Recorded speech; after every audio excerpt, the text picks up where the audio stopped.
gracias a todos ustedes.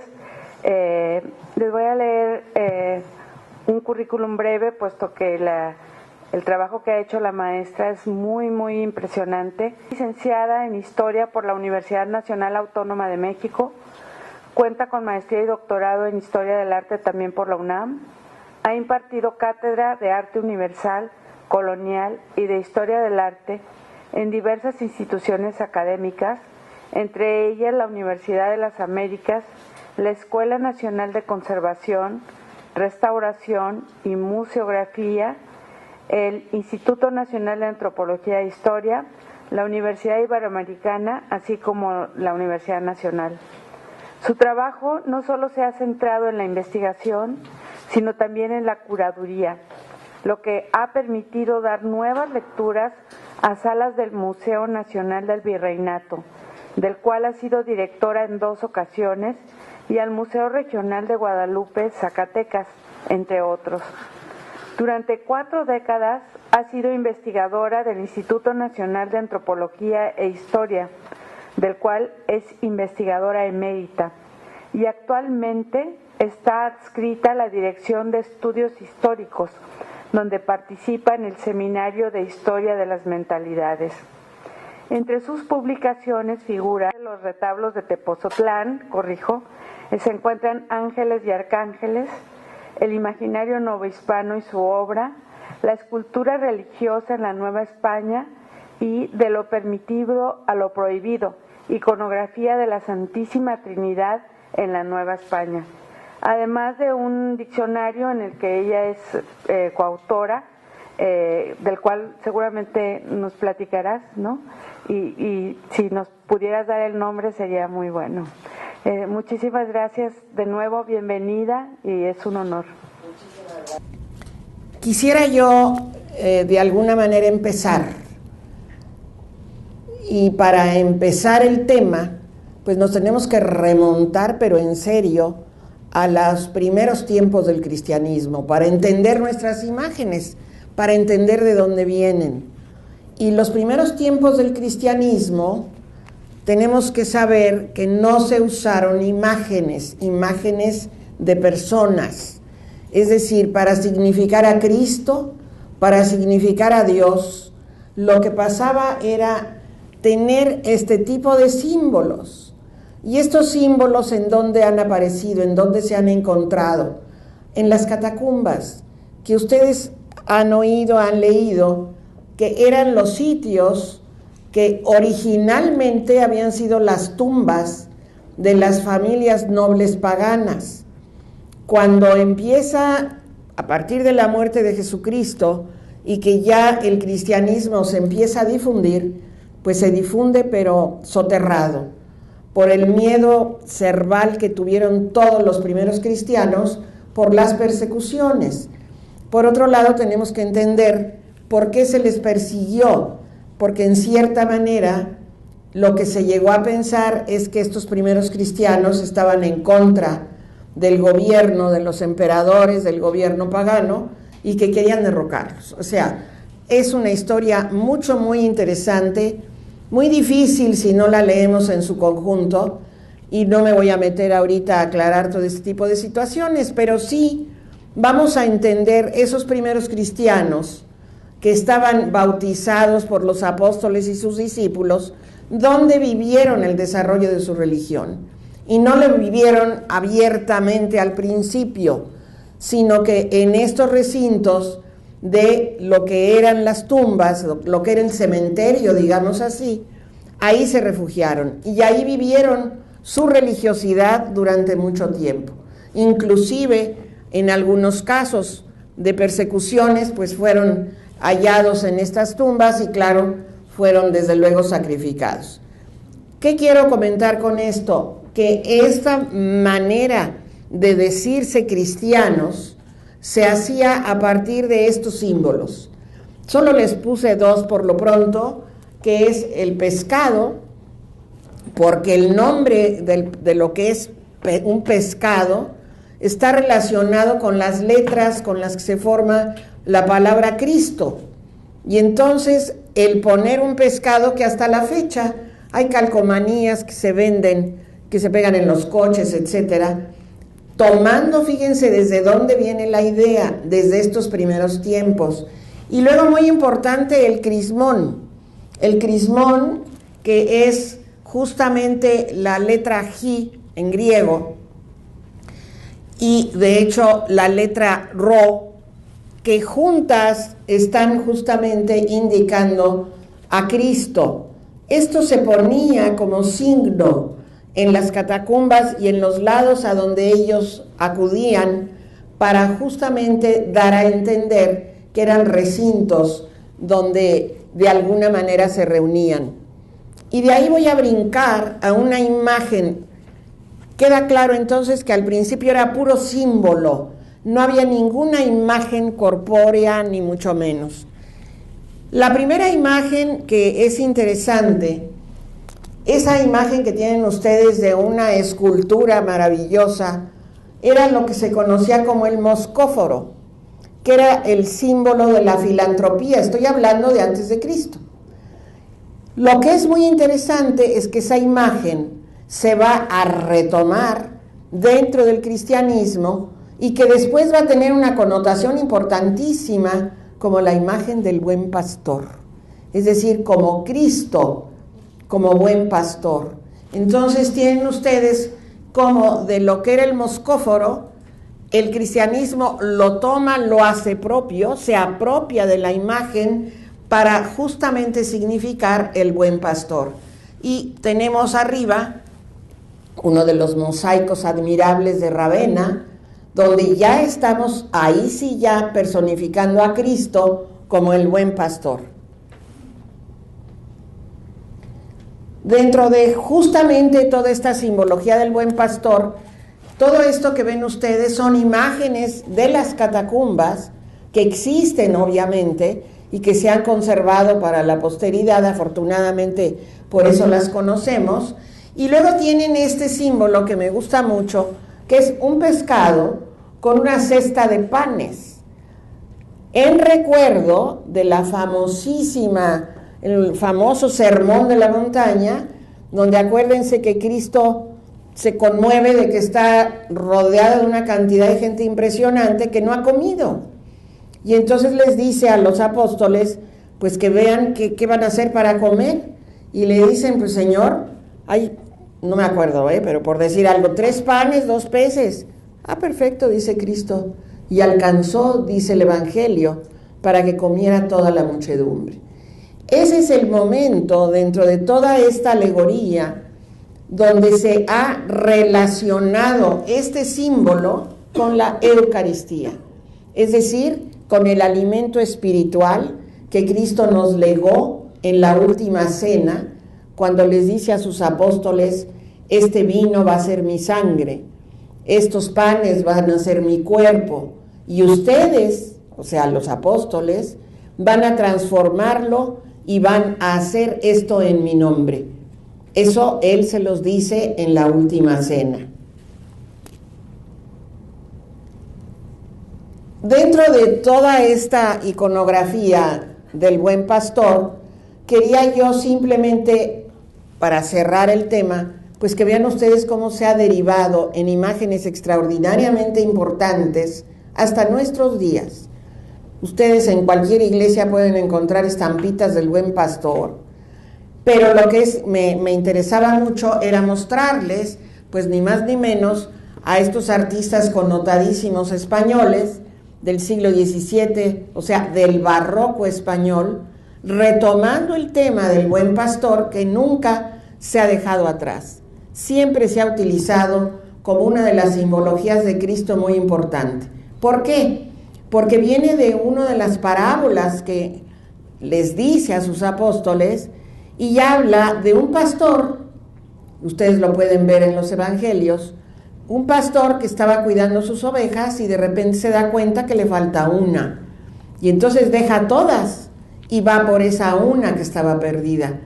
Esto es una alegoría, pues, de nosotros, de los seres humanos, que Cristo siempre nos va a perdonar y siempre estará dispuesto por una persona que esté, digamos, en pecado, perdida, alejada, Él siempre se preocupará y tenemos que regresar a Él. ¿Ven cómo acabo dando doctrina cristiana? Tenemos que regresar a Él. Y eso es justamente lo que estos pintores nos dejan en estas imágenes. Bien, vamos a ver a partir de cuándo se usan las imágenes para entender todo lo que tenemos aquí en México, cómo fue que se dio, de dónde viene. Y desde luego hay algo muy importante. Después de los símbolos que vimos, algo muy importante es cuando la Iglesia, cuando ya está permitida, cuando ya Constantino hace ya la libertad religiosa, etcétera, que él mismo se convierte al cristianismo, el emperador Constantino. ¿Quiénes van a ser realmente los cristianos que van a promover el uso de imágenes? Y tampoco creamos que fue fácil. Entonces, ahí les pongo que hubo siempre, a lo largo de la historia de la Iglesia, dos posturas con relación al uso de imágenes. Por un lado, los que estaban en contra, porque se decía y se sostenía que la imagen es un ídolo y que entonces no debemos usar imágenes en el culto religioso. Esta postura la sostuvo todo el tiempo, sobre todo, ya mucho más adelante, Martín Lutero. Martín Lutero sostenía que las imágenes son un signo de idolatría. Y entonces, cuando él crea el protestantismo, desecha la imagen como parte del culto. De tal manera, ni estoy criticando ni mucho menos, simplemente es un hecho histórico. Si nosotros entramos a alguna iglesia luterana, nunca vamos a encontrar imágenes. ¿Por qué? Porque de hecho siguen sosteniendo que la imagen es un signo de idolatría. Y ahorita voy a decir cómo va contestando la iglesia. Por otro lado, los iconódulos serían los que están a favor del uso de las imágenes. Esto va a ser muy interesante desde cuando la iglesia se apoya y desde cuando la iglesia sostiene que la imagen es necesaria para el culto. Y tenemos entonces un concilio ecuménico, llamamos concilios ecuménicos a las reuniones que van justamente a agrupar a todos los jerarcas del mundo católico. Y esta reunión, que fue importantísima, se lleva a cabo en la ciudad italiana de Trento y es la que se conoce como el Concilio Ecuménico de Trento. Ahí les puse de cuándo a cuándo se llevó a cabo este concilio, de 1545 a 1563. Es decir, son 20 años. Esto no quiere decir que todos los días se reunieron. Es una etapa histórica muy confusa, muy difícil, donde hubo desde luego suspensiones del concilio por guerras internas, por enfermedades, etcétera. Inclusive fueron 3 papas los que justamente tienen que seguir a lo largo, porque claro, se mueren antes, etcétera. Pero lo muy importante es que ese concilio se reúne para debatir todo lo que Lutero estaba sosteniendo. Básicamente, el luteranismo sostenía varias posturas en contra de los 7 sacramentos. Por ejemplo, una de las situaciones muy importantes que Trento va a contestar es precisamente, por ejemplo, el celibato sacerdotal. Lutero, una de las posturas que va a tomar, él era un monje agustino, desde luego se sale del monasterio y se casa con una monja agustina, desde luego ya no era monja, ¿verdad? Entonces, ahí es justamente parte de esta ruptura con la iglesia. Y otro de tantos era precisamente negar el sacramento de la penitencia. Es decir, no era necesaria la confesión ante un sacerdote consagrado. Eso hasta la fecha se sostiene. Y así la iglesia a través de Trento va contestando cuál es su postura. Y ciertamente una de las que más nos interesa en este momento es la última sesión, que le llamamos, hubo 25 sesiones a lo largo de esos 20 años. 25 sesiones donde se discutió, se rebatió, etcétera. Y la última sesión es la que se dedica a ya decretar el uso de las imágenes. Esto es muy interesante porque de aquí viene justamente el que la Iglesia Católica Universal use imágenes en su culto. Y la postura está entrecomillado, y lo voy a leer, porque esto es muy importante que lo tengamos claro. Declara que se deben tener y conservar, principalmente en los templos, las imágenes de Cristo, de la Virgen Madre de Dios y de otros santos. Ahora vamos a ver por qué. Que se les debe dar el correspondiente honor y veneración. Justo oigan la palabra, veneración, no dice adoración. No porque se crea que hay en ellas divinidad, es decir, no porque se considere que en esta pluma hay un Dios, no, sino porque, o virtud alguna por la que merezcan culto, o que se les deba pedir alguna cosa. Yo te pido a ti, no. ¿Para qué? O que se haya de poner la confianza en esas imágenes, como hacían en otros tiempos los gentiles. O sea, los gentiles son los que no son cristianos, que colocaban su esperanza en los ídolos, sino porque, y ahí está la verdad que la Iglesia sostiene hasta la fecha, el honor que se da a las imágenes se refiere a los originales representados en ellas. O sea, están representando a alguien, de suerte que adoremos a Cristo por medio de las imágenes que besamos, y en cuya presencia nos descubrimos y arrodillamos, y veneremos a los santos, no adoremos, veneremos, cuya semejanza tienen, todo lo cual es lo que se haya establecido en los decretos de los concilios. Espero que esto lo tengamos claro. Es decir, la imagen está representando a la divinidad, es decir, a Dios, a Cristo, a la Trinidad. Y las imágenes de la Virgen María y de los santos nos recuerdan sus vidas. Y por lo tanto vamos a seguir los ejemplos de sus vidas. Eso es lo que sostiene Trento. Y entonces a partir de ese momento, desde luego, la Iglesia va a usar imágenes. Y es por eso que nosotros tenemos en nuestros templos las imágenes. Quizás estén pensando que muchas veces, hoy en día, utilizamos las imágenes como ídolos. Las sobamos, les pegamos cositas, etcétera. Eso ya depende de la fe de cada quien. Pero ciertamente la imagen en sí misma, pues es un bulto, es algo material. Lo que importa es que pensemos en la persona, en Cristo o en la Virgen que representa esa imagen.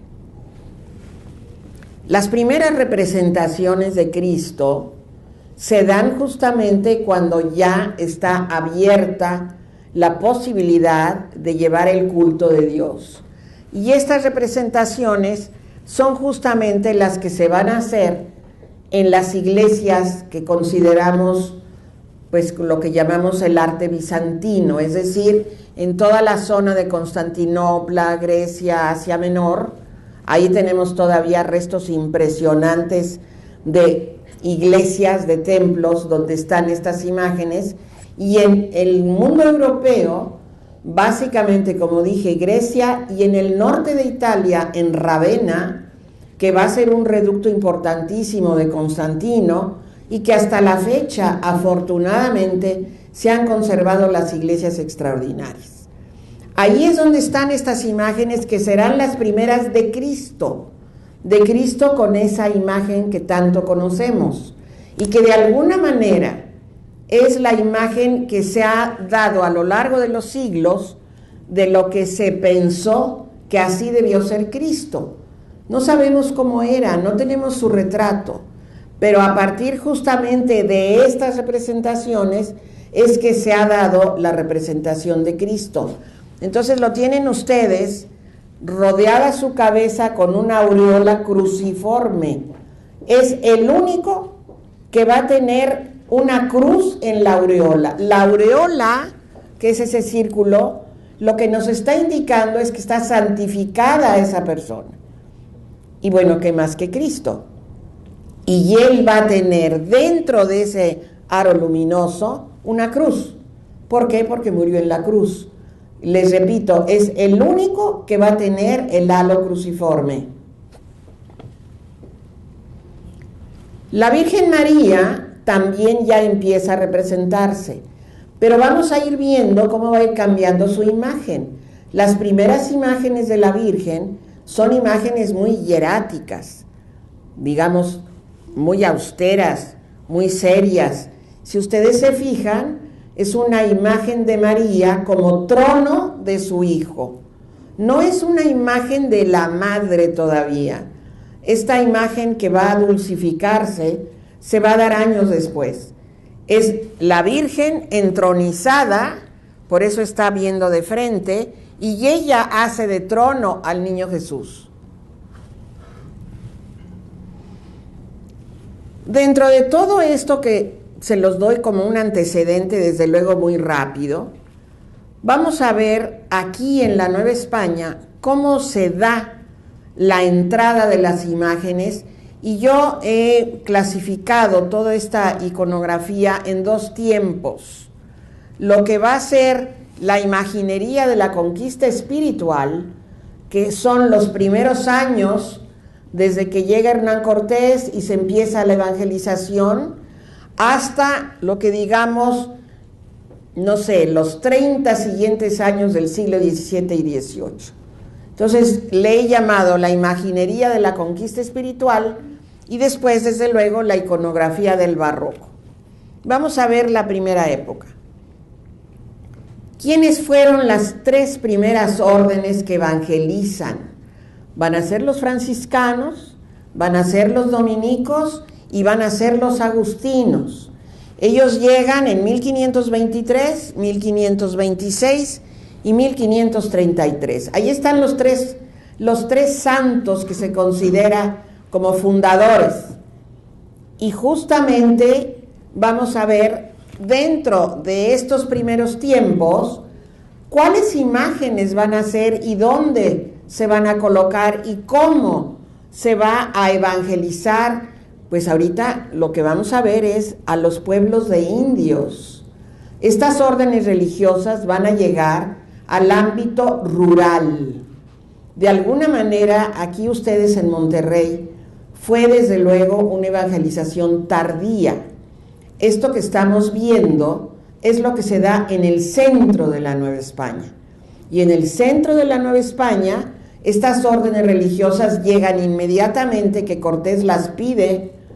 Cortés le pide inmediatamente a Carlos V que mande misioneros, porque se da cuenta, desde luego, que hay una población indígena inmensa que hay que evangelizar.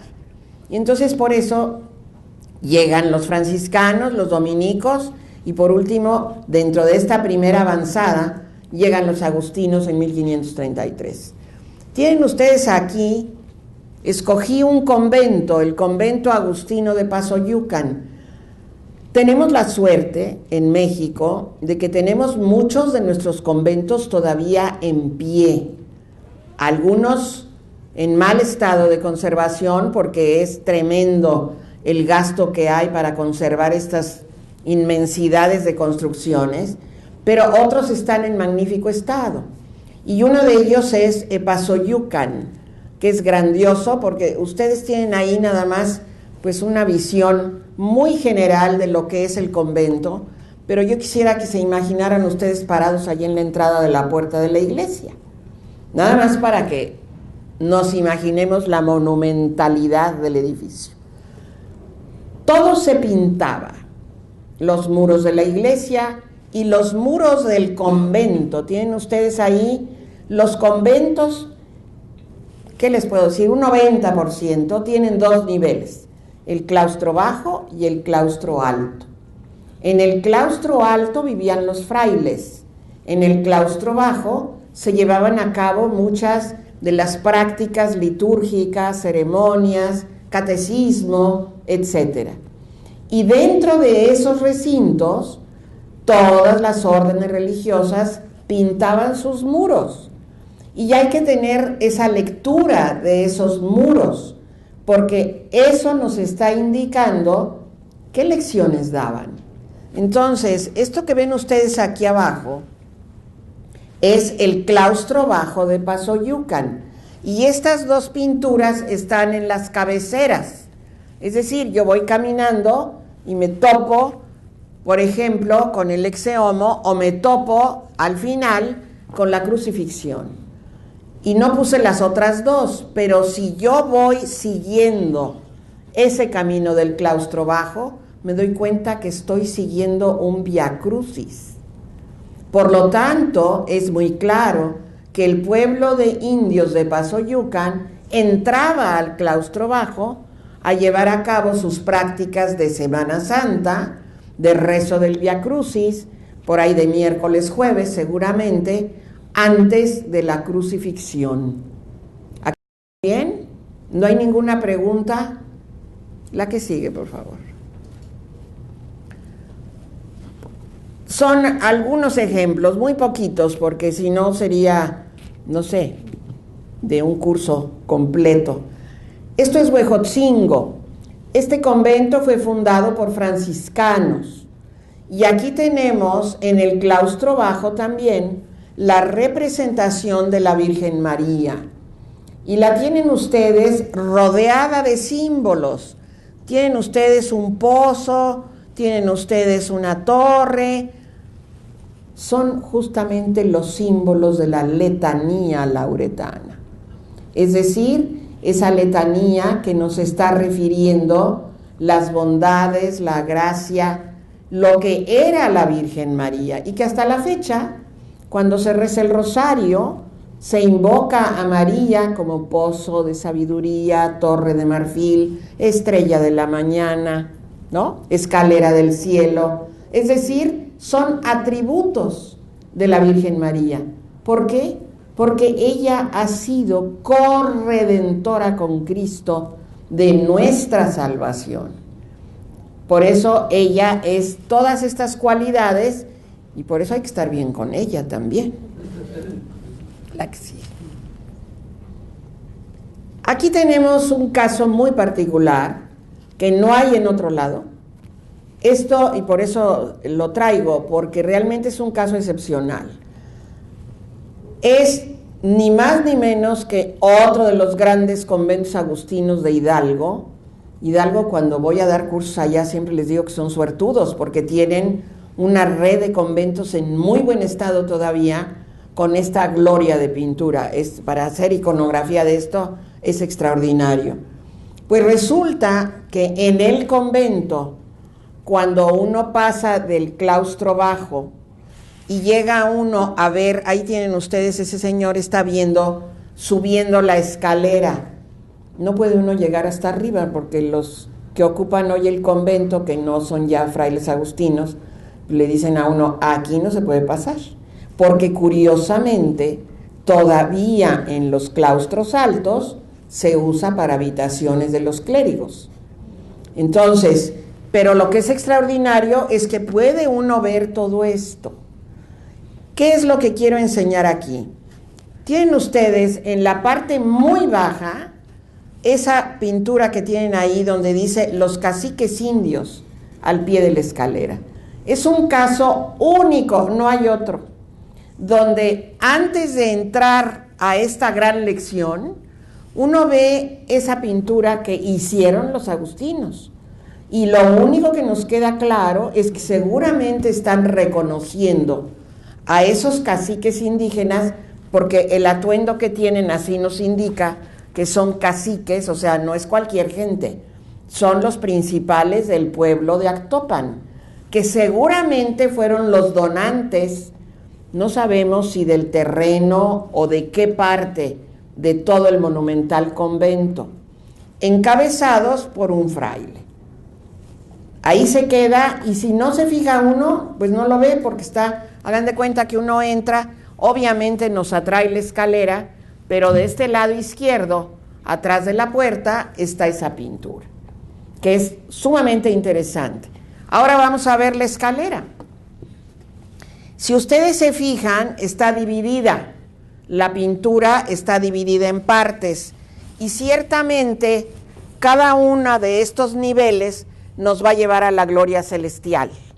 Y esa gloria, se me olvidó que estoy conectada, esa gloria celestial lo que nos está indicando es hasta arriba. ¿Quién está? Pues claro que San Agustín.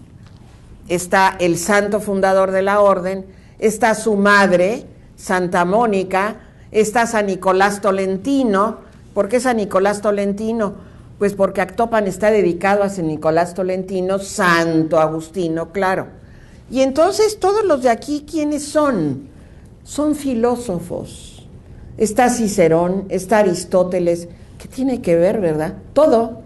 Porque realmente San Agustín, que fue un gran intelectual, un gran sabio, sobre todo antes, es muy interesante, su vida es una vida sumamente interesante, porque primero negó a Dios y primero no entendía qué pasaba.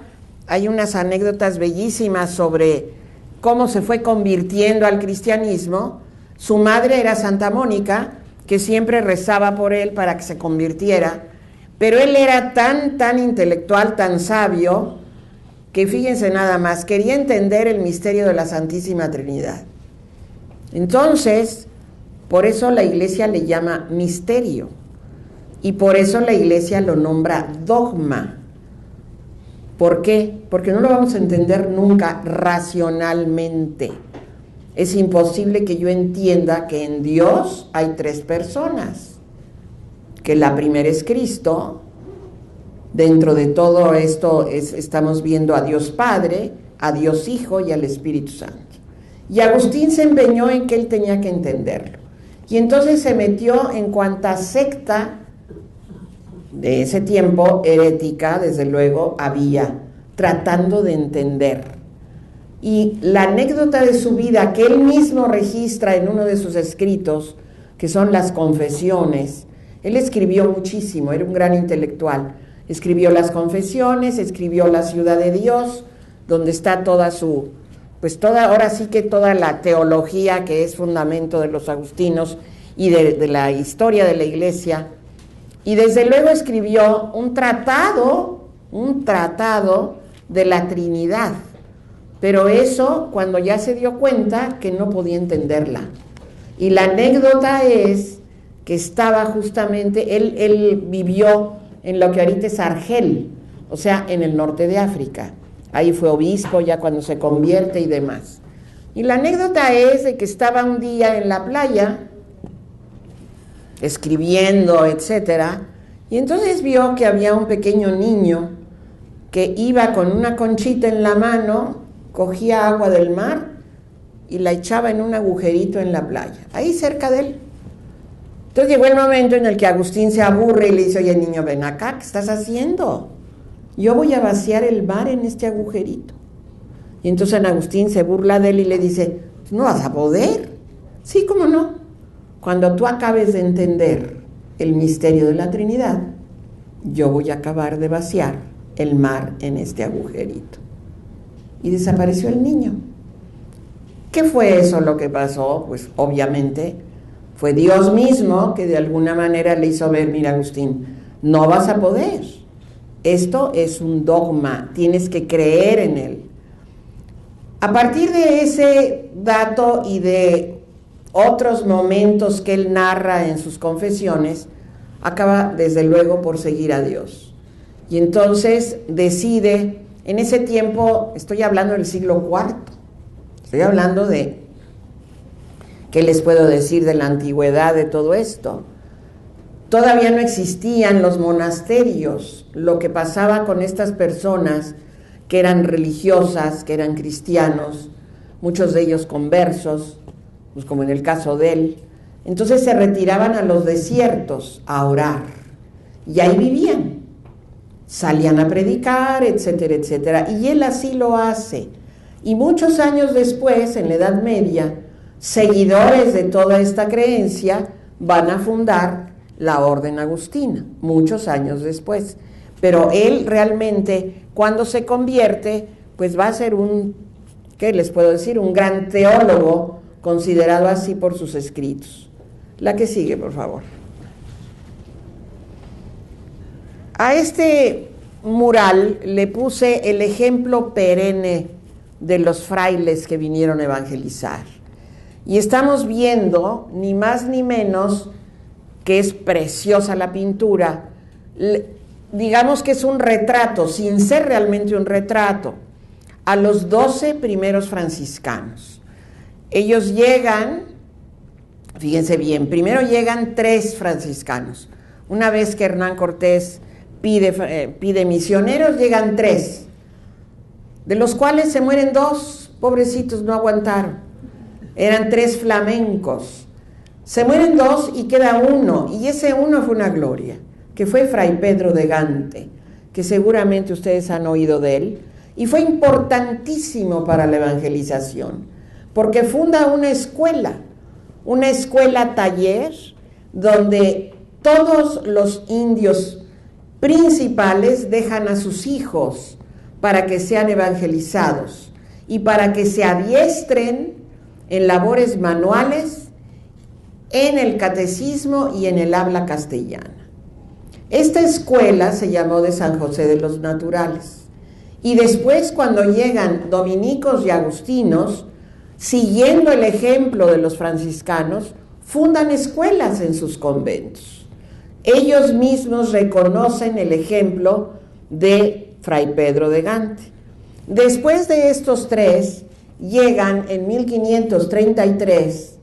23, llegan estos 12, que van a ser realmente los que inician la evangelización ya sistematizada, con catecismos, etcétera. Entre ellos venía el famosísimo, encabezaba Fray Martín de Valencia, que fue tan famoso que cuando murió, los mismos indios querían tener su cadáver porque lo consideraron un santo. Yo también, por lo que he leído de él, considero que es uno de los tantos que sí debía de ser canonizado más que otros, pero bueno. Dentro de todo esto, venía ni más ni menos que Fray Toribio de Benavente, el famoso Motolinia. Entonces, van a ser un grupo de 12 extraordinarios que empiezan la evangelización de los pueblos de indios. A ellos se les deben las fundaciones, entre ellas la del maravilloso convento de Huejotzingo. ¿Qué otros temas se van a hacer? Este es un tema realmente bien interesante, que es el árbol genealógico de las órdenes. Y tienen ustedes 2 casos de 2 órdenes diferentes. Con esto quiero hacerles ver que en esta época, en estas construcciones, todas son muy similares, aunque sean de las 3 órdenes diferentes. Y todos en gran medida traen como consigna evangelizar a partir de temas que son muy comunes. Este tema, que es el árbol genealógico, es enaltecer la orden religiosa. Y por un lado tenemos Atlatlaucan y por otro lado tenemos Sinacantepec. Uno es agustino y el otro es franciscano. Y entonces, ¿cuál es la alegoría? La alegoría es que los fundadores de la orden, en el caso de Atlatlaucan, San Agustín, y en el caso de Sinacantepec, San Francisco, son la tierra fértil de la que van a hacer el gran árbol, un árbol extraordinario, que después esto en el barroco se va a seguir usando mucho los árboles genealógicos de las órdenes. ¿Por qué? Porque de alguna manera enaltecen a la orden religiosa. Si ustedes se fijan, es más claro, por ejemplo, el de los franciscanos. Hay hombres y mujeres. ¿Por qué? Porque son justamente las órdenes la femenina, la masculina y la terciaria, que son laicos que se acogen a la regla, digamos, y que van a hacer su vida casados, teniendo hijos, etcétera, pero siguiendo una vida espiritual muy apegada a lo que San Francisco dijo. ¿Esto queda claro? Bien, la que sigue. Vamos a ver un caso también extraordinario que es también de los agustinos. Fíjense cómo los agustinos tienen temas muy especiales que no hay en todos lados. En el caso de San Agustín, sobre todo hay algo que tenemos que tener claro. Esto es lo que nos ha llegado al siglo XX. No sabemos si sí hubo varios temas que ya no tenemos porque se han perdido. Fíjense nada más, después del siglo XVI ahorita, antes afortunadamente tenemos mucho que se ha rescatado. Bien, en el caso de justamente estos ejemplos agustinos que son Actopan y Xochoteco, tenemos ya muy perdida la pintura, pero es interesante que tenemos que tanto en la capilla abierta de Actopan como en la capilla de Xochoteco se pinta todo lo que tiene que ver con el pecado y los infiernos. Entonces yo me imagino a los pobres indios entrando ahí, qué susto les da de verdad. O se convertían o se convertían. Y es muy interesante porque ahí está el demonio en la parte de abajo de Actopan y está torturando a las almas. Entonces son unas torturas que para qué les cuento. Que un amigo ya fallecido, historiador, muy buen historiador de Hidalgo, estudió justamente todas las pinturas de Actopan y Xochoteco y encontró los grabados de donde venían estas imágenes. Son grabados medievales que hablan justamente de los pecados, del infierno, y desgraciadamente no está el cielo, pero digo desgraciadamente porque ese sería más bonito, pero sí es evidente que sí había dentro de lo que era la catequesis pues mucho inculcar el temor a caer en el infierno, eso es indudable. Y lo que es muy interesante, aunque está la imagen muy borrada, pero me interesaba mucho que la vieran, y es en la capilla de Xochoteco. Tenemos aquí una pareja que son indígenas. Aquí está el señor cacique con su señora. Y aquí está el demonio, miren los cuernotes que le ponen.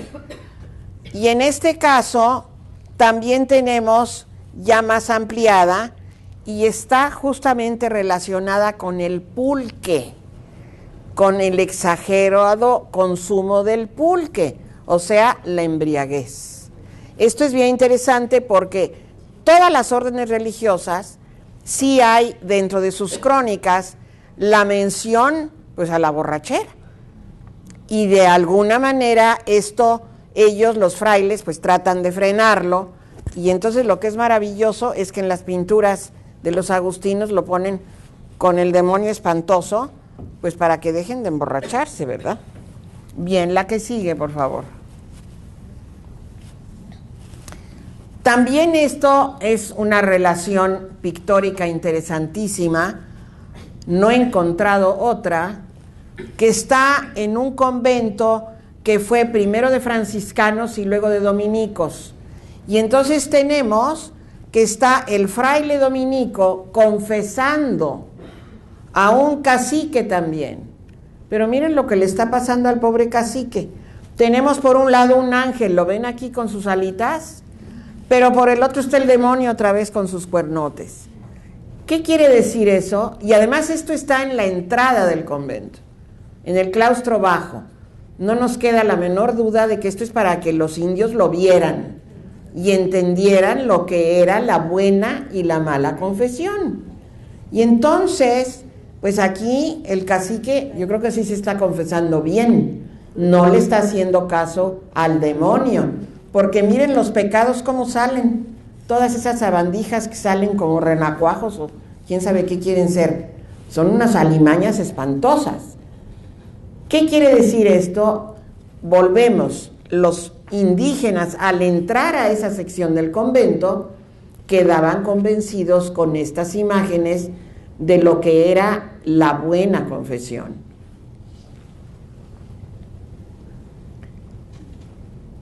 Vamos a ver, dado que tampoco me puedo alargar demasiado, algunas imágenes que tienen mucho que ver con lo que se trabajaba manualmente.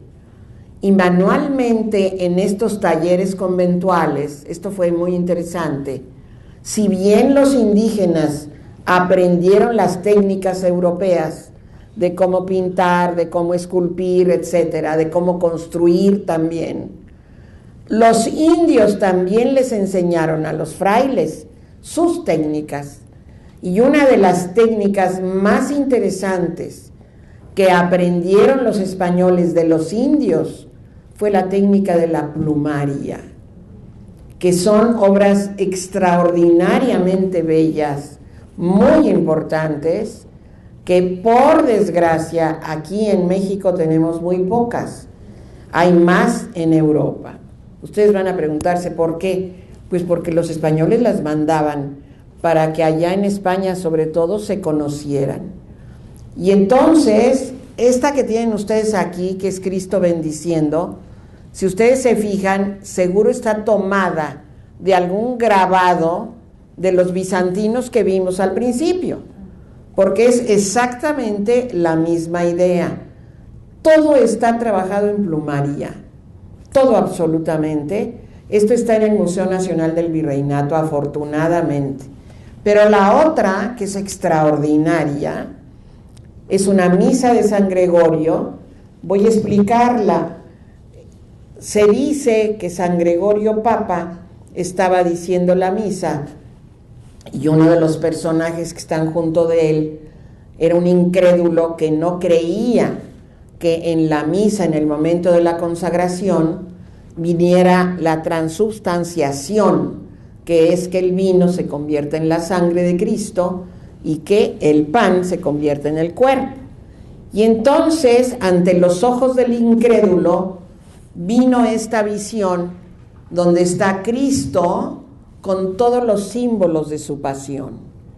Y que en ese momento, el que estaba dudando, pues claro que acabó convencido de que en la misa, en el momento de la consagración, realmente viene lo que Cristo dejó estipulado en la última cena, que con las manos consagradas de un sacerdote se hiciera justamente la transformación hacia lo que era su cuerpo y su sangre.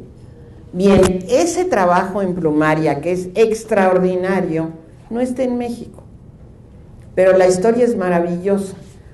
Llegó, esto está en Francia, que tan desgraciadamente está de moda hoy en día, en una población muy pequeñita, y la narración es extraordinaria, como nos llegó a México hace ya tiempo, como 30 años, que llegó un muchacho de esa población muy pequeñita con un rollo así llevado como si fuera baguette, y entonces llegó ante el director de ese museo y desplegó aquello y dijo, pues ¿cuánto me dan por esto?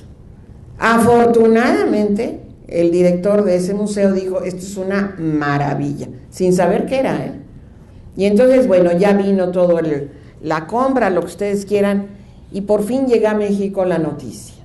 México trató de recuperarlo, pero claro que el director de ese museo dijo, El Louvre trató de comprarlo y tampoco se dejó el museo, y tiene esa joya extraordinaria.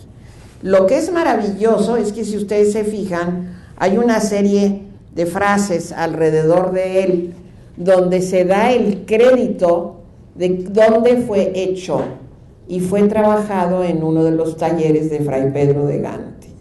Entonces, ¿qué es lo que aporta?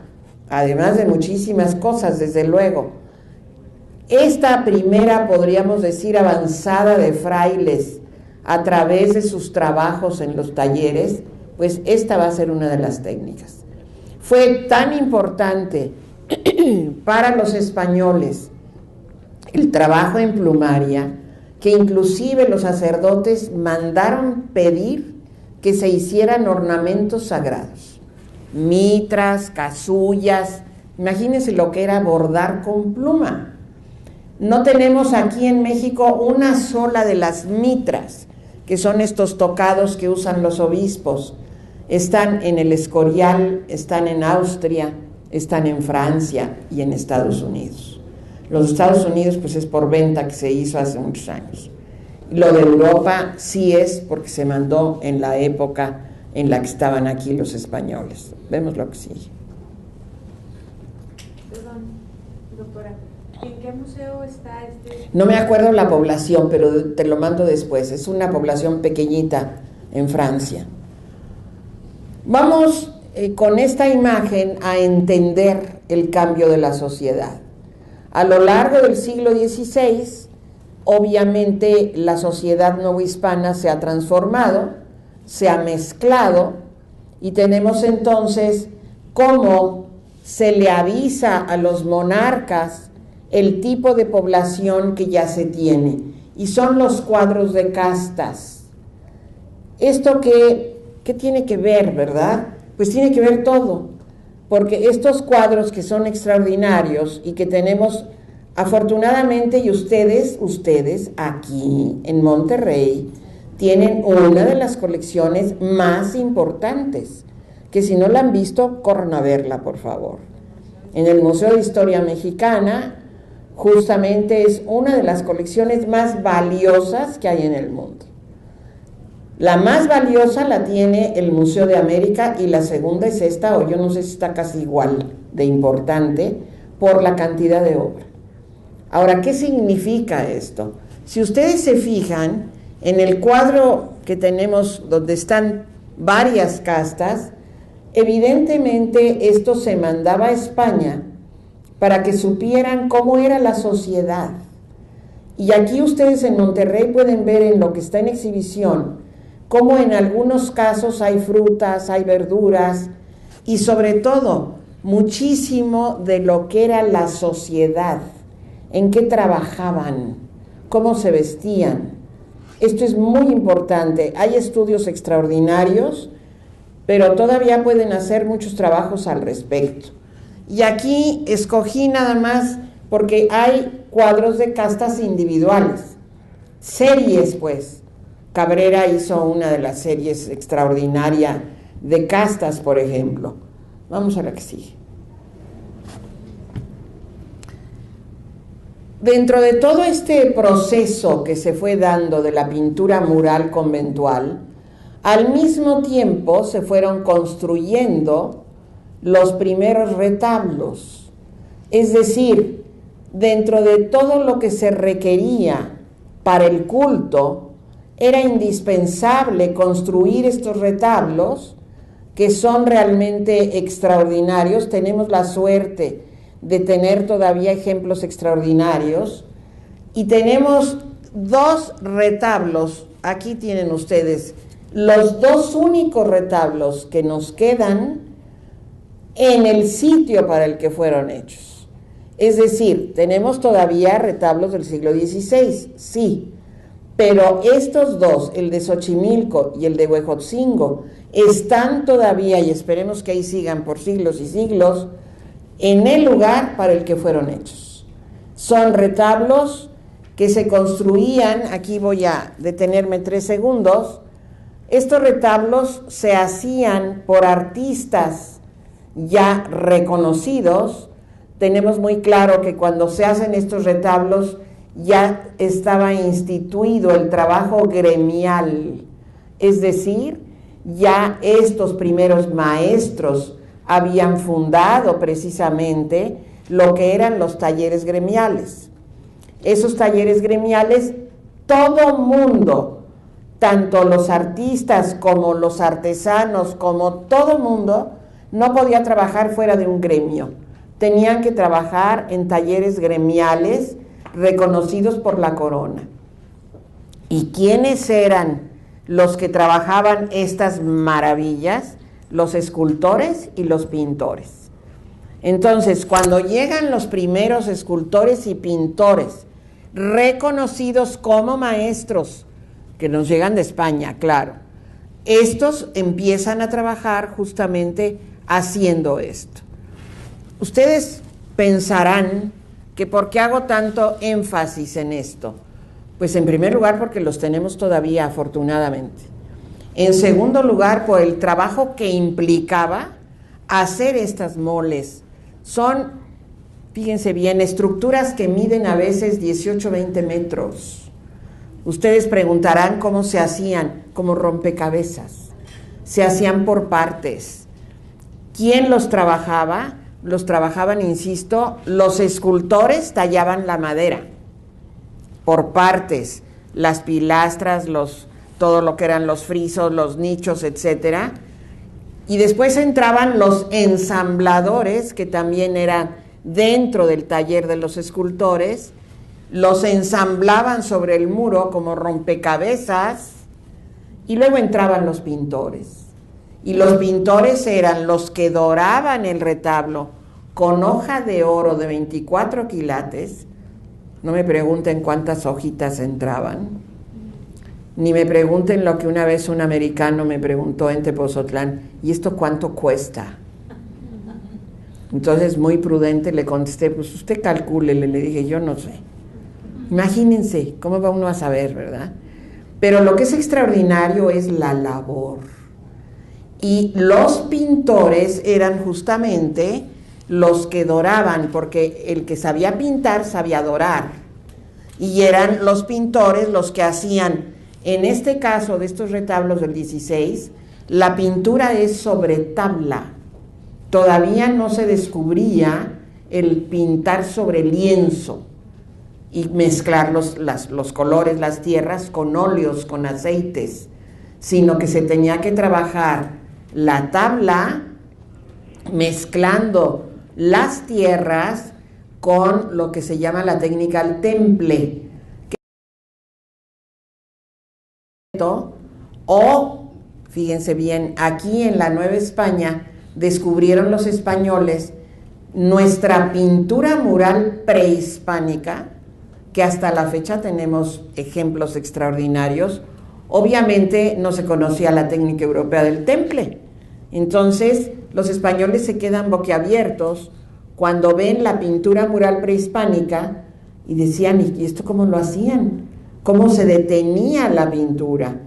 Pues hacían la mezcla con todo lo que podríamos decir las babas de plantas, ejemplo el nopal, ejemplo ciertas orquídeas, y con eso mezclaban las tierras, y eso hizo que hasta la fecha tengamos Teotihuacán, Cacaxtla, etcétera, etcétera, de pintura mural extraordinaria que hasta la fecha está en los muros. Poco tiempo después, en el siglo XVII, los flamencos van a descubrir el mezclar las tierras con aceites, que es lo que se conoce como el óleo. Y entonces la maravilla es que ya podían pintar sobre tela. Y esto realmente simplificó mucho la labor de los pintores, porque las telas hasta se podían enrollar. Hasta la fecha se trabaja así. Pero estos retablos que ustedes están viendo son tablas. Es decir, es todavía de este primer trabajo que todavía no se había descubierto la técnica del óleo sobre tela. Y vamos a empezar un poco, pues ahora sí que a interpretar para qué se pusieron estas imágenes. De acuerdo a lo que vimos del Concilio de Trento, vamos a entender por qué están las imágenes. Y tenemos entonces que este retablo, que además es muy parecido al retablo que tenemos de Huejotzingo, este es el de Xochimilco, hay una lección muy clara. Nunca que ustedes vean un retablo, a menos que el padrecito ya esté loquito y mueva las imágenes, perdón que lo diga así, pero así ha pasado, y entonces cambian la lección que dejaron los primeros que hicieron el retablo. En este caso, afortunadamente, se ha conservado todo en su lugar. Y entonces vamos a empezar por arriba. ¿Quién preside? Dios Padre. Después tenemos que al centro, la calle central, que es la más importante siempre, tenemos a Dios Padre, tenemos la Purísima Concepción, es decir, la Madre de Cristo. Luego tenemos lo que es el santo titular del convento. Y entonces aquí tenemos a San Bernardino de Siena, que es el santo titular de Xochimilco. Luego tenemos la imagen de Cristo, que aquí sí está un poco alterado, no sabemos bien cómo era, porque lo más triste es que no sabemos quiénes son los autores de Xochimilco. Hasta la fecha no se ha encontrado el contrato. ¿Cómo que un contrato? Sí, todos estos trabajos se hacían por contrato. Gracias a eso tenemos muchos datos de los artistas. ¿Por qué era por contrato? Un contrato que se firmaba ante notario, porque ahí quedaba comprometido el artista o los artistas, porque obviamente aquí eran varios artistas, y los que iban a pagar el trabajo. Si no se cumplía con el contrato, pues había multas. Y ese contrato estipulaba quiénes eran los autores, en cuánto tiempo iba a estar terminado el trabajo, cuánto iban a pagar y características necesarias para desempeñar el trabajo. Y entonces tenemos que aquí está Cristo y luego vamos, esta se llama la calle central. Un retablo está formado por cuerpos, que son los horizontales, y calles, que son los verticales. Y entonces tenemos que la calle central siempre es más ancha porque es la principal. Y en las calles laterales tenemos en los nichos imágenes esculpidas. Esas esculturas, en este caso, se refieren a los santos de la vida de Jesús, o sea, los abuelos, San Juan Bautista su primo, etcétera, y santos de la orden. Si esto es un retablo franciscano, entonces habrá santos franciscanos. Y luego tenemos que las tablas, ahí tenemos, como dice allá, la vida de Jesús y de María. Claro, no completa, son el nacimiento de Jesús, la adoración de los reyes, el nacimiento de la Virgen, etcétera. Y luego tenemos algo muy interesante de los retablos del 16. Tenemos una sección que viene a ser el soporte del retablo, el cimiento del retablo, que se llama predela, y aquí en este caso tenemos a los 12 apóstoles. Eso es una lección muy clara. ¿Por qué? Los apóstoles fueron el cimiento de la iglesia institución, con mayúscula. ¿Por qué? Porque ellos difundieron la palabra de Cristo. Y entonces tienen que estar en la base del retablo, porque es el cimiento del retablo. Entonces ahí tenemos toda una simbología muy clara de lo que es precisamente cada uno de los espacios que ocupa la imagen, de acuerdo a lo que vimos con Trento, de por qué las imágenes son tan importantes. La que sigue, por favor. Miren, ahí están un acercamiento, que son extraordinarios los trabajos escultóricos. La que sigue. Desde el siglo XVI empiezan a aparecer santos mártires. ¿Por qué se fomentó el culto a los mártires? Desde luego, los primeros mártires pues son los que ya dijimos de la época primera del cristianismo. ¿Por qué? Porque los mártires, la palabra mártir quiere decir testigo, es decir, dieron testimonio con sus vidas de sus creencias, de su fidelidad a Dios. Y entonces tenemos en este caso a dos santos de la primera época del cristianismo, San Sebastián y San Lorenzo. Y desde luego algo muy interesante que va a pasar con estos primeros cristianos van a ser sus reliquias. Todo mundo quería tener, y estaba yo hablando justamente a propósito, estábamos platicando de las reliquias de Santa Teresa. Santa Teresa todavía en esta época no estaba canonizada, pero aquí tenemos reliquias ni más ni menos allá de San Pedro y de San Pablo, que llegan a la Nueva España para que los jesuitas, que tenían un colegio dedicado a San Pedro y San Pablo, pues santificara el lugar. Y este es otro relicario que generalmente son recipientes de plata extraordinariamente bellos, trabajados muy bellamente.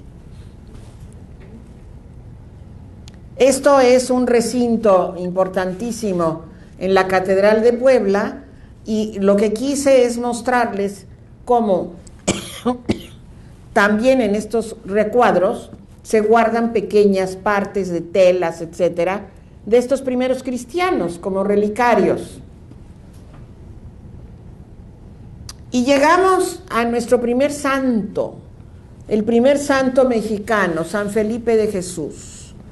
San Felipe de Jesús muere crucificado porque desgraciadamente él iba rumbo a Filipinas para ver negocios de su padre, etcétera, y también ya con la idea de entrar con los franciscanos allá en esas tierras.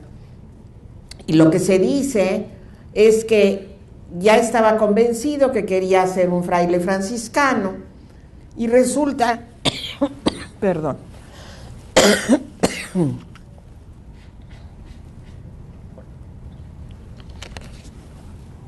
resulta que va a naufragar la nao, y naufraga en un momento bastante drástico, donde en esa isla de las islas japonesas hay una persecución tremenda en contra de los cristianos que ya se han convertido.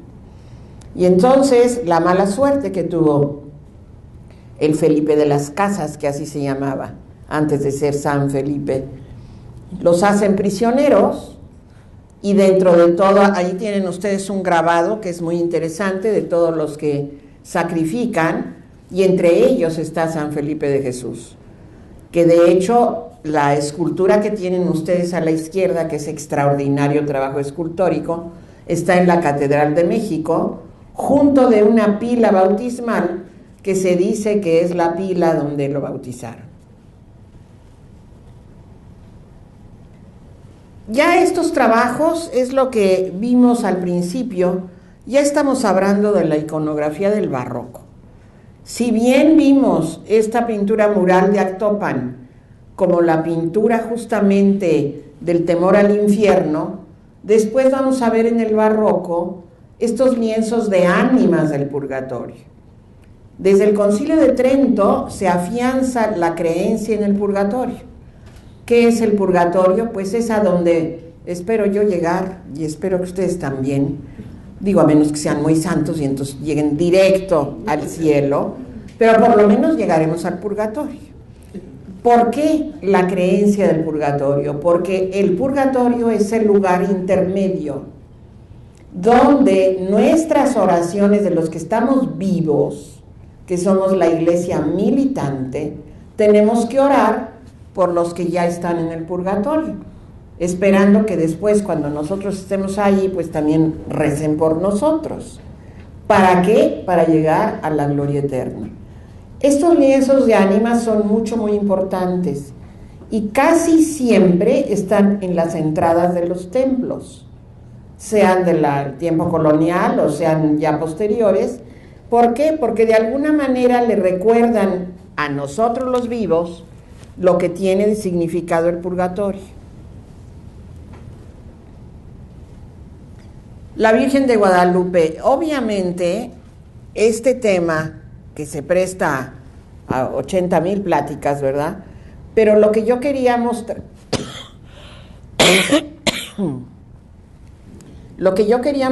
es a partir de cuándo se empiezan a hacer imágenes de la Virgen de Guadalupe, y no fueron inmediatamente, desde luego, del milagro guadalupano.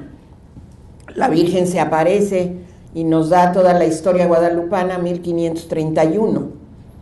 Esta imagen que tienen ustedes de Chávez Orio, que fue uno de los grandes pintores españoles que llegan a México, que llegan a la Nueva España, desgraciadamente es una pintura que no tenemos en México, está en España, pero lo que es muy interesante es que está fechada.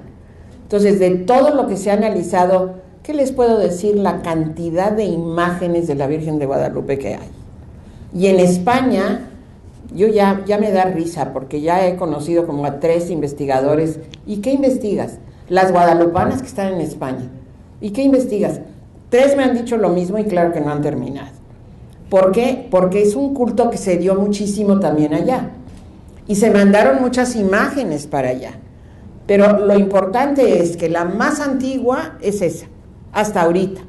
Que es muy interesante porque está como replicando lo que es el ayate.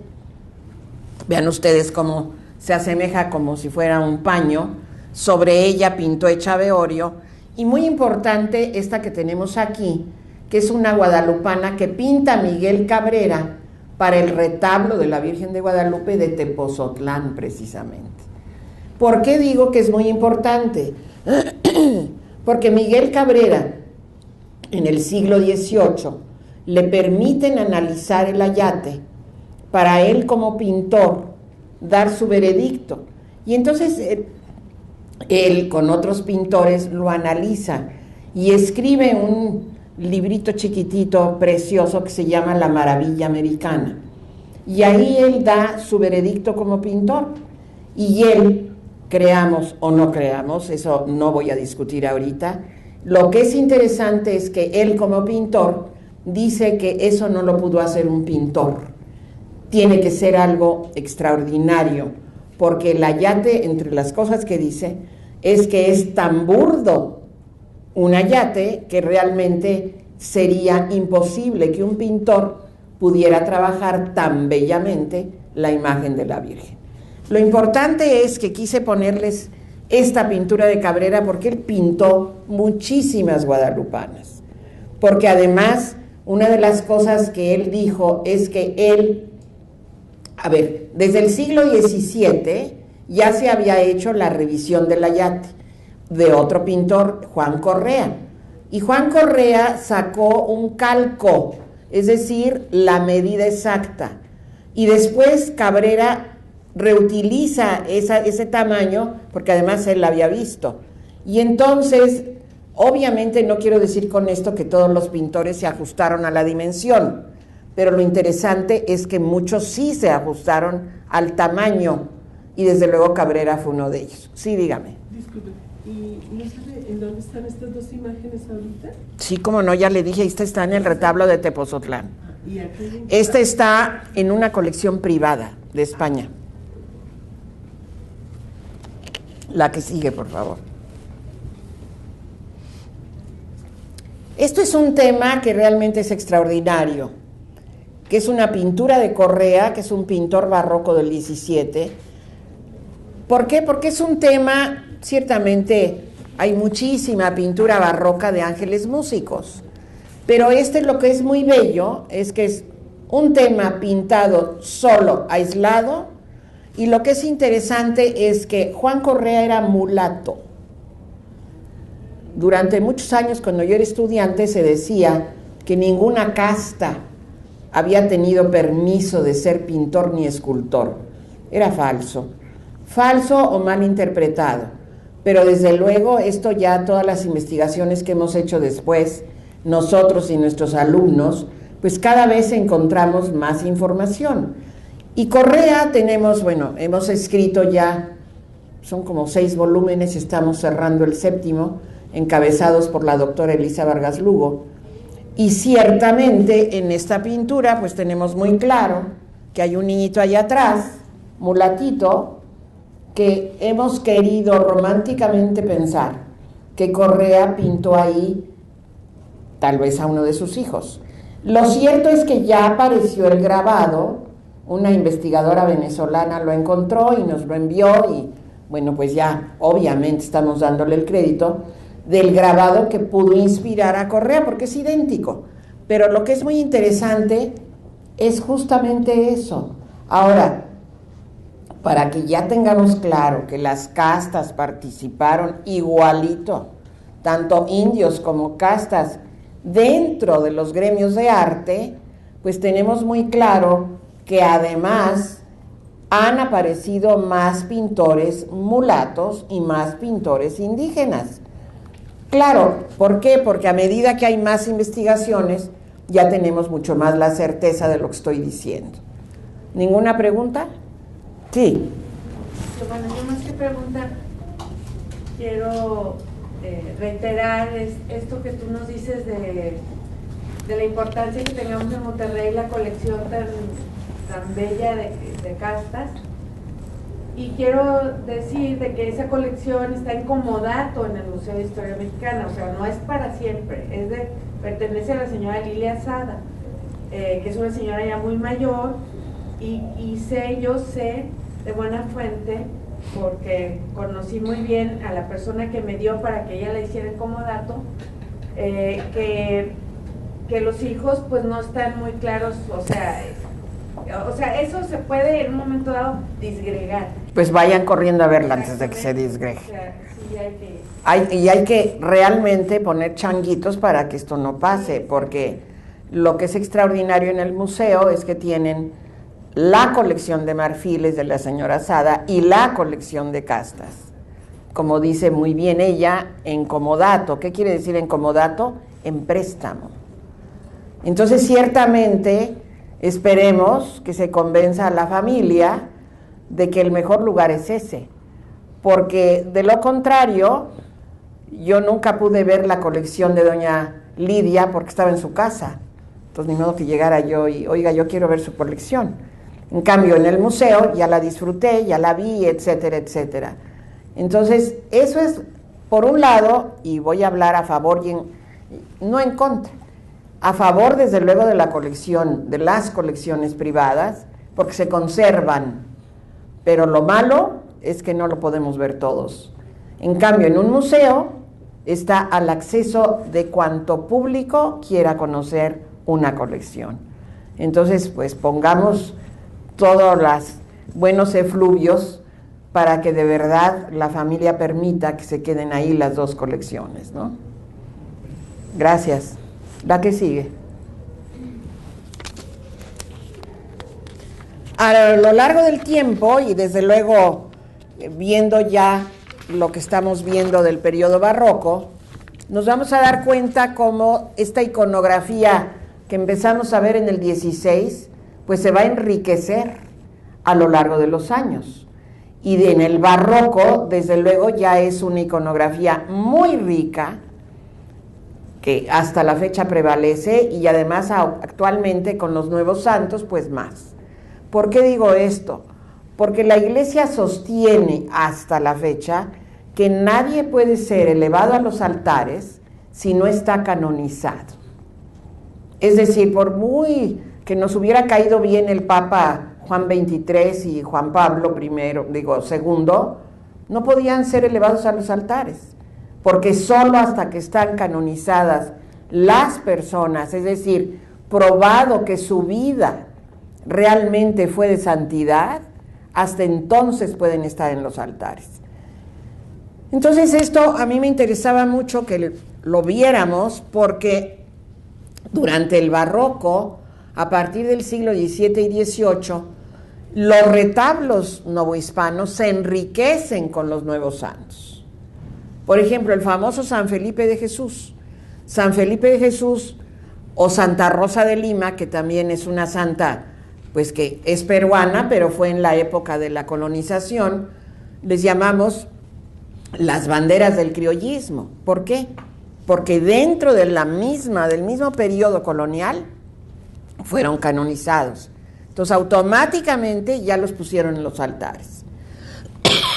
Y aquí tenemos 3 santos que canonizan, los puse juntos porque los canonizan el mismo día, que son 3 santos del siglo XVI, San Ignacio de Loyola, que tienen ustedes la imagen en su retablo extraordinario barroco de Tepozotlán, Santa Teresa de Jesús, de la que estábamos hablando hace rato, la gran mística, la gran reformadora de la Orden del Carmen, y San Felipe Neri, el creador de la Orden de Clérigos Felipenses, que es bien interesante y una coincidencia realmente única. San Ignacio de Loyola, como sabemos, funda la Compañía de Jesús, y la Compañía de Jesús hubo una época en la que estuvo vetada, estuvo cortada. Carlos III manda expulsar a todos los jesuitas de su reino, y entonces los jesuitas tienen que salir todos de toda la Nueva España, desde Baja California hasta todo lo que era la Nueva España en ese momento, los expulsan a Italia, muchos mueren en el camino, etcétera. Pero lo que es muy interesante es que los felipenses, es casual, pero este santo que había sido canonizado con San Ignacio, funda esa orden y esa orden se va a hacer cargo de algunas de las fundaciones jesuitas.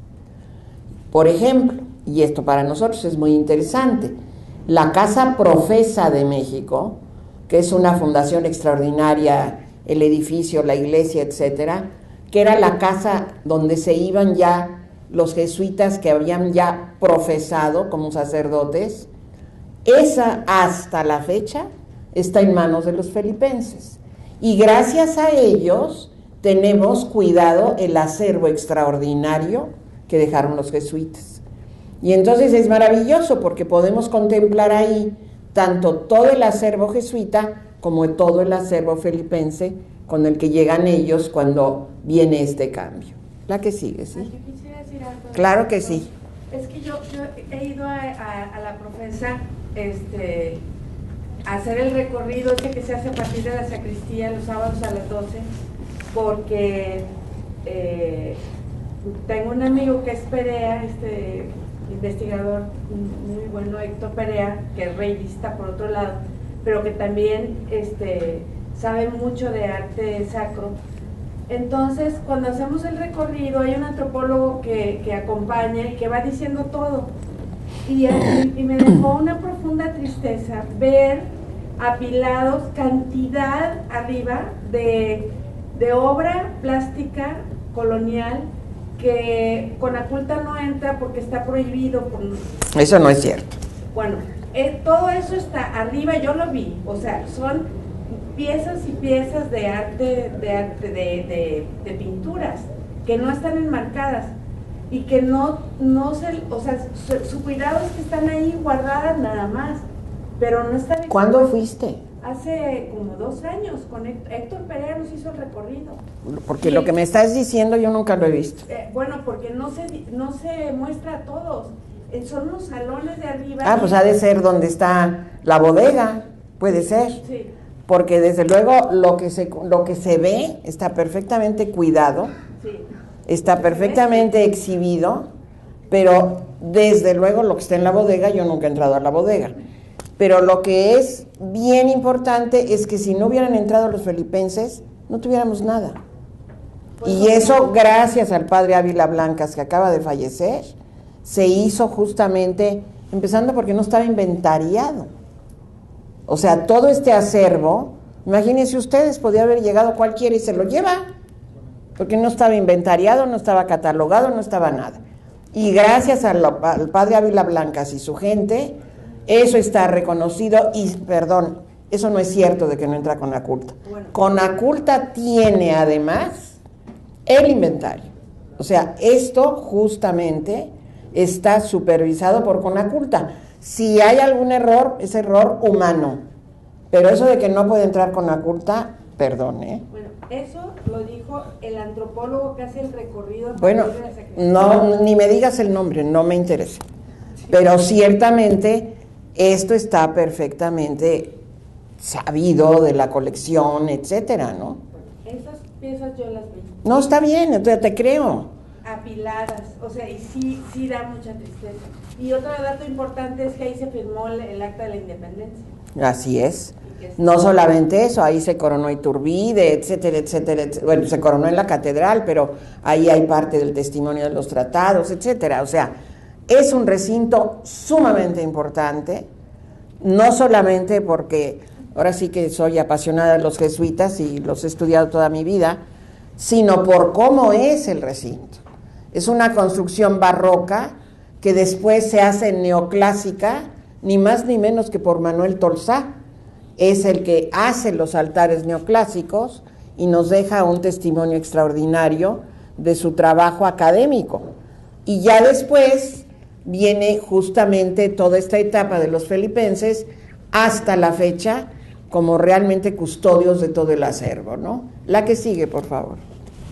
Ah, perdón, no, esta no la he explicado. A propósito del dogma de fe de la Santísima Trinidad, lo que es muy importante es que durante los siglos del Barroco va a ser uno de los temas más estudiados, más trabajados, más representados en escultura, en pintura, etc. Y tienen ustedes dos de las iconografías trinitarias. La más común tal vez es la que ven ustedes, que le llamo la clásica, que está Dios Padre como anciano, Cristo como lo conocemos, con el sacrificio marcado por las huellas en su cuerpo y la paloma simbólica del Espíritu Santo. Pero también hay esta representación que fue muy común aquí en la Nueva España en el siglo XVIII, que va a ser justamente el mostrar al Espíritu Santo como persona. Es decir, si tenemos que el dogma son 3 divinas personas, es interesante que entonces se represente al Espíritu Santo también como persona, y se le pone el rostro de Cristo. Y si se fijan, las 3 tienen el rostro de Cristo. Lo interesante es que en ocasiones se les muestra con símbolos para que se puedan identificar. Y entonces tienen, por ejemplo, en las 3 que están de blanco, tenemos al Padre al centro con un sol. ¿Por qué? Porque el sol es símbolo de vida, de creación. Luego tenemos lo que tenemos aquí, al Espíritu Santo con una paloma. Pues ahí está la paloma simbólica. Y a Cristo con un cordero. ¿Se acuerdan la primera imagen que vimos del cordero? Ahí está. Entonces, y también el cambio de los colores, etcétera. Esto, ¿por qué se da tanto en la Nueva España? Porque se da mucho también en Ecuador, en Bolivia, en Perú. Es ciertamente una forma, digo yo, es algo que he estudiado muchísimo, como más fácil de llegar a la devoción de los fieles. ¿Sí? Doctora, si el sol significa vida, ¿qué simboliza la luna? ¿Y de dónde sacas a la luna? Ahorita te voy a contestar. Claro. ¿De dónde la viste? Sobre los pies de la Virgen. Eso es, muy bien. Cuando vemos a la Virgen parada sobre la luna, que es cuando está representando la Purísima Concepción, o la Asunción, muchas veces también, ahí van los angelitos cargándola con la luna, porque supuestamente la Virgen sola no tendría luz, no brillaría. ¿Y quién le da a la luna la luz? ¿Quién se la da? El sol. Entonces la alegoría que hay es que la Virgen tiene luz porque le da Dios la luz. ¿Y por qué le dio Dios la luz? Porque en ella nació Jesús, la segunda persona de la Santísima Trinidad. Esa es la interpretación que se da. Muy buena observación. Gracias.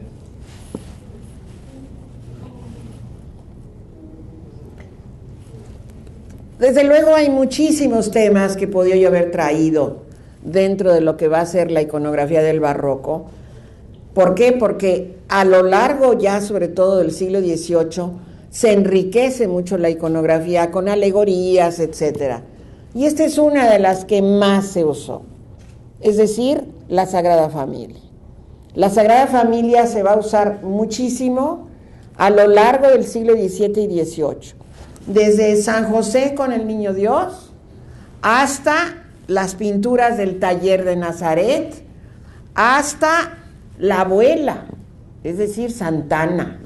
Hubo un culto muy particular en España sobre la abuela, y no se diga los santos abuelos, o sea, San Joaquín y Santana, pero sobre todo la abuela. Perdón con los señores, pero la abuela fue más importante. ¿Por qué? Porque Santana dio a luz a la Virgen, que la Virgen iba a ser la madre del Salvador. Ahí viene, como quien dice, toda la simbología de la importancia de Santana. La que sigue. Esto, a propósito de la Virgen de Guadalupe, bueno, estas alegorías extraordinarias que no se dieron en el 16, ni mucho menos en el 17. Esto es 18. ¿Qué quiere decir esta alegoría? Bueno, esta es extraordinaria, ¿verdad? Bueno, ya, de plano, la Virgen de Guadalupe caminando, pues ¿por qué no? Ahora sí que ahí va la Sagrada Familia. Y la otra, que es bellísima la alegoría, para simbolizar el milagro guadalupano, pues entonces, ¿qué es lo que se pinta? Pues un taller de pintor. Y en ese taller de pintor, ¿quién pinta a la Virgen de Guadalupe? Pues la Santísima Trinidad. Pero lo que es bellísimo, a mí se me hace realmente extraordinario, hay veces que es el Hijo el que la está pintando, pero en este caso es Dios Padre, tiene su pincel, y luego Cristo le está diciendo seguramente al Padre, ponle este color y ponle otro. Y la paloma simbólica, pues también ahí anda, claro que sí. Es justo una alegoría bien interesante de lo que está significando el milagro. La que sigue, por favor. Y con esto cierro. El barroco va a ser realmente el momento, el siglo XVIII sobre todo, donde hay un énfasis en algunos de los temas, y uno de los temas tremendos, desde luego, va a ser la pasión de Cristo. Yo creo que cualquiera que vea estas imágenes, pues perdón, se conmueve. Y sobre todo, algo que yo siempre he sostenido, independientemente de que las pinturas son importantísimas, la escultura de alguna manera tiene muchísima más injerencia en la emoción de los fieles. Entonces tienen ustedes aquí dos esculturas de Cristo. La que tienen ustedes a la izquierda es una imagen que está en uno de los retablos laterales de Xochimilco, que la tengo a mi alcance. Entonces puedo verle las venas. Esta foto pues la saqué con mi camarita, y entonces puedo verle las venas, los dientes. Algo muy importante que hace el barroco con la escultura, le añade elementos para hacerla más real, para que el que está ante ella pues realmente entienda y se conmueva más. Y sobre todo en las imágenes de Cristo es brutal, porque entonces se ponen dientes de marfil, lenguas de pasta, que nadie le va a meter el dedo a Cristo, ¿verdad? Pero es tal la devoción aún de los escultores. El escultor era igual de piadoso que el que pedía la imagen, que el que la contrataba. Entonces, mientras más realismo haya, pues seguramente los fieles nos vamos a conmover más. Se le meten a Cristo en la espalda, en las rodillas, huesecillos, láminas de hueso. Atrás hay imágenes como esta, nada más que esta está bajo una vitrina. Entonces nunca le he podido ver realmente cómo tiene la espalda, más que la sangre. Pero se meten costillares de animales para que uno vea la piel descarnada. O sea, hay unas imágenes realmente que estrujan, pues, de lo fuertes que son. Los ojos de vidrio. Miren ustedes cómo brillan los ojitos de ese Cristo, simplemente por el efecto de la fotografía.